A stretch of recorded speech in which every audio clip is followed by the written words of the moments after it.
अस्सलाम वालेकुम दोस्तों, उम्मीद करता हूँ आप सब खैरियत से होंगे, खुश होंगे, खुशहाल होंगे पहले की तरह। और जैसे कि आप जानते हैं हम लोग डेली व्लॉगिंग कर रहे हैं, अभी चैलेंज भी कर रहे हैं, गेम भी कर रहे हैं। और ये अभी जो हमने गेम स्टार्ट करा है, गेम के अंदर ये है कि मैं बोतल कैसे चलाऊंगा और मैं इनसे पूछूंगा किसी से भी, जैसे मैं फ्रेंड से पूछता हूँ किस पे रोकूं, हुरैन बोले रोक दो तो मैं रोकूंगा, हुरैन ही बताइए कितने मार्क। सही है, गेम को स्टार्ट करते हैं। Start game. सही है भाई, कोई भी पीछे नहीं देखेगा, सब आगे देखेंगे। चलो रेडी। तफसील तफसील बताओ, कितने मारूं? एक।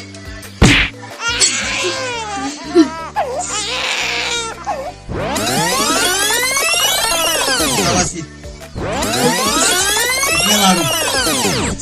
5।